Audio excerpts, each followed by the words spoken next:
नमस्कार दोस्तों, आज हम कूलाम के नियम के बारे में बात करेंगे। दोस्तों, कूलाम ने इलेक्ट्रिसिटी में जो नियम दिया वो ठीक है, सेम टू सेम उनने जो नियम दिया था मैग्नेट में दिया था, उसके बारे में भी हम चर्चा करेंगे। लेकिन उससे पहले हम इलेक्ट्रिसिटी में कूलाम के नियम के बारे में बात करेंगे। आपने पिछले जो हमारे वीडियो थे उनमें मैंने एक बात की थी। हमने देखा था कि मान लीजिए दो प्लस चार्ज हैं, मान लो ये Q1 मान लें, इसको आप Q2 मान लें, ठीक है। दोनों के बीच में जो डिस्टेंस है, दोनों के बीच में जो डिस्टेंस होगी वो हम मानते हैं कि दोनों के बीच की जो डिस्टेंस होगी वो R है। अब ये हमें अच्छे से पता है कि जब सेम चार्ज होते हैं तो रिपल्सन होता है। मान लीजिए यहाँ पर मैंने फोर्स लिख दिया F, इधर भी उतना ही फोर्स लगेगा F। मान लो दोनों चार्ज सेम है तो मैंने Q1 Q2 को हटाकर Q लिख दिया डायरेक्ट। अगर दो नेगेटिव चार्ज होते और दोनों के बीच की डिस्टेंस R होती तो इनके बीच में भी फोर्स क्या लगता? बोले सर F लगता। और कौन सा फोर्स लगता? बोले सर रिपल्सन लगता, क्योंकि सेम चार्जेस हैं, ठीक है। अगर मान लीजिए एक माइनस चार्ज होता और एक क्या होता आपका प्लस चार्ज होता और दोनों के बीच की डिस्टेंस होती R, तो बोले सर अब इसमें अट्रैक्शन फोर्स होता, ठीक है दोस्तों। कौन सा फोर्स होता? अट्रैक्शन। अब दोस्तों हमने देखा कि ये जो फोर्स है, माना कि पहला जो ये जो चार्ज है ना, आप तो Q1 और Q2 ही लिख लीजिए वापस, है ना। इस पर बल जो फोर्स लग रहा है वो क्या है? F है। तो ये जो फोर्स है इस चार्ज के प्रोपोर्शनल होगा। F इज प्रोपोर्शनल Q1, पहली कंडीशन। दूसरी, ये जो दूसरा आपका चार्ज है Q2 और ये आपका क्या है? Electrostatic force, F is proportional Q2। दोस्तों दोनों चार्ज सेम हैं तो फोर्स भी कैसे होंगे? सेम। लेकिन ये डिपेंड करेगा इनके नेचर पर।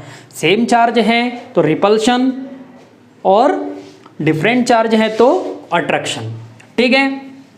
फिर वो कहता है कि इनके बीच की जो डिस्टेंस है उस डिस्टेंस के स्क्वायर के इनवर्सली प्रोपोर्शनल होगा, ठीक है दोस्तों। समझ में आ गई बात? मतलब क्या है कहने का? सिंपल सा कि किन्हीं भी दो चार्जेस के बीच लगने वाला फोर्स उन चार्जेस के मल्टीपल के प्रोपोर्शनल और उनके बीच की डिस्टेंस के स्क्वायर के इन्वर्सली प्रोपोर्शनल होता है, ठीक है। अब इनको अगर मैं मिला के लिखूं, है ना, सब तीनों इक्वेशन को मैंने मिलाकर लिखा तो F is proportional Q1 into Q2 and inversely proportional 1/r²। यही आपका कूलाम का नियम है, यही आपका कूलम्ब्स का लॉ है, ठीक है दोस्तों। अब देखें, यहां से जब मैं इसको हटाता हूं तो क्या हो जाता है? इज इक्वल टू, या तो हम इसे C ले लें, जो कांस्टेंट आएगा उसको C ले लें, क्योंकि कूलम्ब्स कांस्टेंट भी उसे हम बोल सकते हैं, कूलम्ब्स कांस्टेंट, या फिर K ले लें।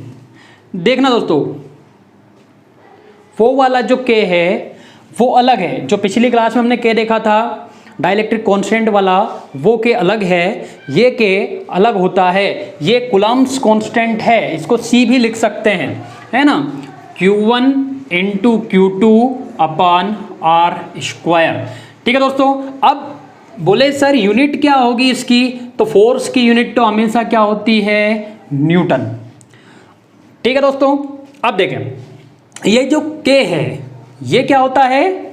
Coulomb's constant K is equal to इसकी दोस्तों न्यूमेरिकल वैल्यू जो होती है वो 8.95 इंटू 10⁻⁹ होती है, लेकिन अप्रॉक्स में इसे हम क्या लिख देते हैं 9 इंटू 10⁻⁹। ये पूछा जा चुका है, ठीक है। इसकी न्यूमेरिकल वैल्यू आप ध्यान रखें, k is equal to 9 into 10⁻⁹।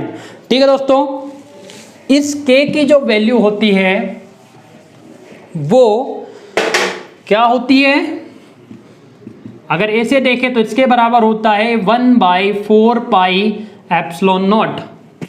ठीक है, इसका जो यूनिट होता है, इसका जो यूनिट होता है वो यूनिट होता है इसका newton into metre square upon coulomb square. Newton into metre square upon coulomb square. ठीक है दोस्तों, एक एक चीज आप समझते चलें, क्योंकि जो भी चीज़ मैं बता रहा हूँ वो बहुत ही इंपॉर्टेंट है। अब देखें दोस्तों, इसका हम डायमेंशनल फॉर्मूला बनाते हैं। डायमेंशनल फॉर्मूला कैसे बनेगा इसका, बोले सर ये आ गया न्यूटन। न्यूटन क्या होता है फोर्स, तो मैंने लिखा mL/t-2 इंटू यहाँ पर m स्क्वायर मतलब मीटर स्क्वायर मतलब l square upon coulomb square मतलब AT का होल स्क्वायर। देखें दोस्तों, तो डायमेंशनल फार्मूला क्या हो गया, डायमेंशनल फार्मूला इसका क्या हो जाएगा mL और एक l ये हो गया mL3। ठीक है, इसके बाद में a² t² नीचे से ऊपर जाएंगे, या फिर आप एक काम करें, जो हमने एप्सिलॉन नॉट का पिछली क्लास में जो एप्सिलॉन नॉट का जो डायमेंशनल फार्मूला बनाया था उसी के जो चिन्ह थे वो आप चेंज कर दें, उसी के जो चिन्ह थे वो आप चेंज कर दें, डायरेक्ट आपकी वैल्यू आ जाएगी। क्या जाएगी, mALT था हमारा, तो इसको -1 लिया था, तो ये क्या हो जाएगा +1। ये आपका क्या था 2, तो ये हो जाएगा -2, है ना। ये आपका क्या है mALT, तो ये आपका 3 माइनस का था, यहाँ पर प्लस का, यहाँ पर माइनस का 4। आप ऐसे भी कर सकते हैं, यहाँ से ऊपर ले जाओगे तो भी हो जाएगा, है ना। नीचे से यहाँ से a का स्क्वायर को ऊपर ले जाओगे तो माइनस का a स्क्वायर आ जाएगा, t स्क्वायर को ऊपर लेके जाओगे तो ऑलरेडी t माइनस स्क्वायर है, t स्क्वायर माइनस स्क्वायर और जाएगा तो t -4 हो जाएगा। तो ये हो जाता है इसका डायमेंशनल फॉर्मूला, ये इसका डायमेंशनल फॉर्मूला हो गया। ठीक है दोस्तों, ये आपका कूलम का नियम है, कूलम्स लॉ है। ठीक है, इसको आप ध्यान रखें, इंपॉर्टेंट है। और ये जितनी भी चीज़ें बताई गई हैं, न्यूमेरिकल वैल्यू हो गई, इसकी यूनिट हो गई, इसका डायमेंशनल फार्मूला हो गया, ये सारी चीज़ें आपको ध्यान रखना है। इसके बाद अगली जो क्लास रहेगी उसमें हम इलेक्ट्रिक फील्ड के बारे में चर्चा करेंगे। तब तक के लिए धन्यवाद।